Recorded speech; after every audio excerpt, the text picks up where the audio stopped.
We all have issues from time to time. The question is, do you give up or how do you solve them? Stay tuned.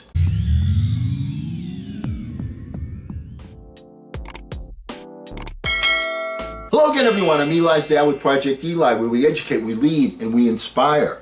And last time we were on this channel, we were talking about how the bridge, there's cracks in the beams in the bridge between Arkansas and Tennessee, Memphis and West Memphis, and what steps the government has to take, what steps the city has to take, so on and so forth. That's business. All right, well, let's take a look at individual achievement as it is involved with your personal development. So let's say, as an example, and we're going to give some examples of what they have to do, and then I want you to take a look at the congruencies between that and the issues and situations that you have in your life and how to solve them. Because once again, you already know how to do this. The question is, are you doing it? All right, so let's say that you are a truck driver and you have to get across that bridge because you're taking your goods that are in your truck from point A to point B, let's say California, from the East Coast to California, and crossing that bridge is on your path there. That's the route that you have planned to use to get from point A to point B. So what do? All right, well, engineers are investigating the cause of the crack. Fatigue from having tens of thousands of vehicles pass daily over the bridge could be a contributing factor. All right, let's go with the first thing you would want to do before we talk about that. The first thing you want to do is you go to your GPS and you say, all right, I can't go this way. This bridge is closed. Give me another way to go. What are you looking for? You're looking for a different angle. You're looking for a different paradigm. You're looking for a different direction. Does that make sense? Second of all, you're not accepting failure as failure. What you're saying is failure is feedback.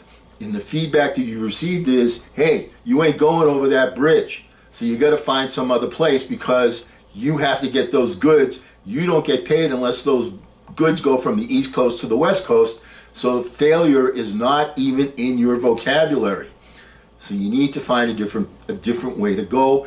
Therefore, you go to the GPS and you find a different angle to a detour. You find some way to get it done. Thousands of truck drivers are going through that process as we speak. I'm making this right after the bridge went down. But the point from what I said before, fatigue from having tens of thousands of vehicles pass daily over the bridge could be a contributing factor. Think of all of the things that you go through in life. You go through the same thing over and over and over. And fatigue from going over that same bridge every day is a contributing factor in you not getting where you want to go and reaching the success that you desire and you deserve. It's fortunate that routine inspection averted a potential disaster, but the state of our crumbling infrastructure is deeply troubling, said U.S. Representative Steve Cohen, a Democrat whose district includes Memphis. Okay, it's fortunate that routine inspection averted a potential disaster. Are you giving yourself routine inspection? Do you give yourself some quiet thinking time every day and reflect upon your actions? Are you reflecting upon your results? Are you even measuring your results? Do you even have something to measure results for? Do you have a dream, goal, ambition? Do you have a burning desire? Do you follow what I'm saying? You need to make these routine inspections if you see your infrastructure is starting to crumble. In an inspection for 2020 National Bridge Inventory Report, the Federal Highway Administration said the I-40 bridge checked out in fair condition overall, with all primary structure elements sound and only some minor cracks and chips in the overall structure. Its structural evaluation checked out, quote, somewhat better than minimum adequacy to tolerate being left in place as is. When you reflect upon your infrastructure, do you say, well, it's somewhat better than minimum adequacy, and I can tolerate it being left in as is? If that's the case, and you're not getting where you want to go, guess what, my friend? You need to take a look at things from a different angle. Whether that's the people that you hang around with, whether that's the circumstances that you have, whether it's the intensity with which you're acting. There's so many different factors involved. The point is, do you want to settle for minimum adequacy, which is what the 95% crowd does? They have minimum standards. You got to raise your standards. Tony Robbins screams that. It's true. You've got to raise your standards. When you raise your standards, then you are in a position to achieve more.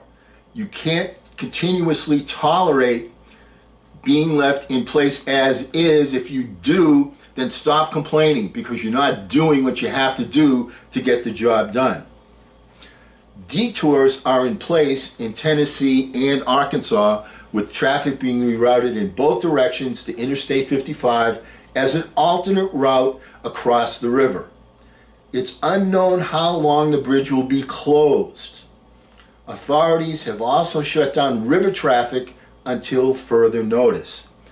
A lot of times when you have a game plan and you run into a bridge being closed or a detour or a huge pothole, you need to get to a new starting line.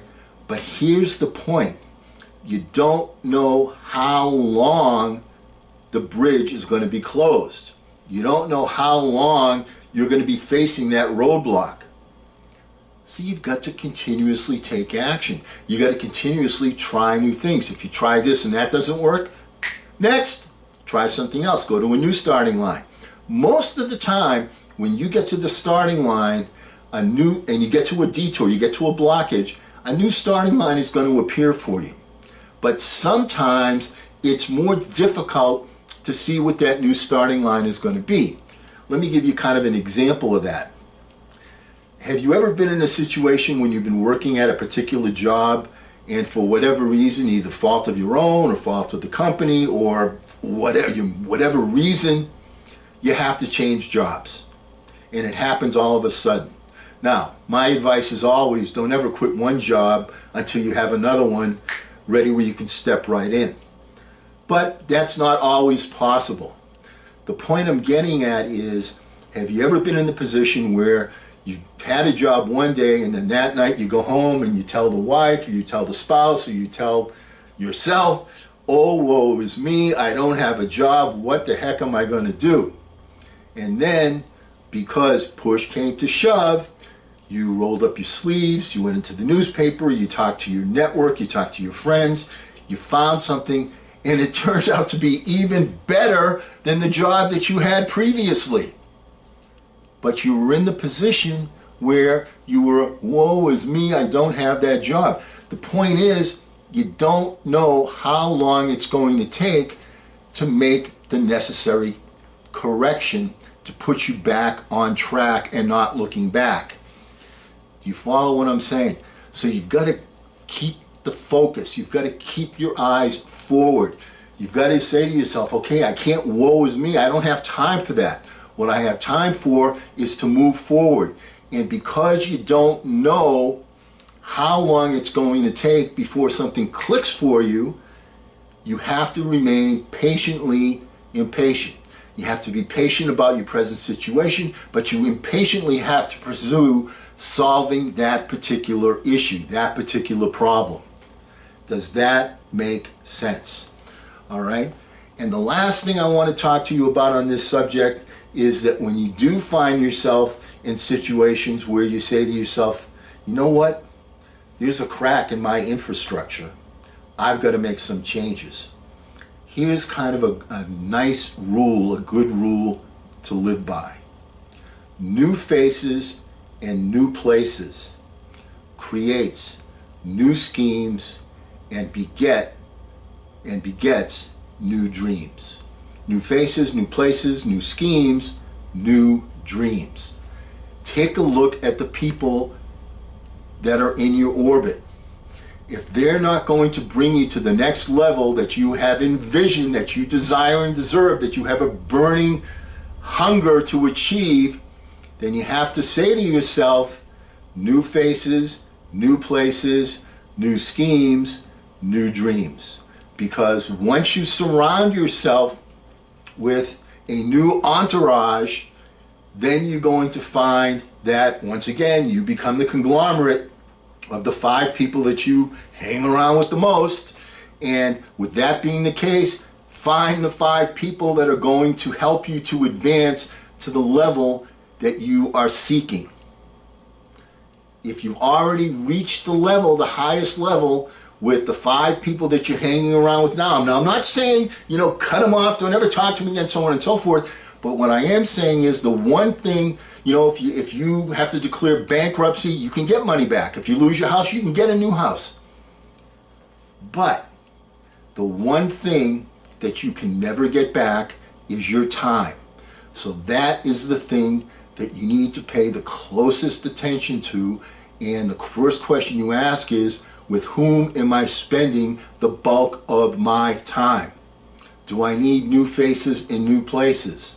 If the answer is yes, start transitioning so that you can come up with new schemes and new dreams to help you achieve the success that you desire and you deserve.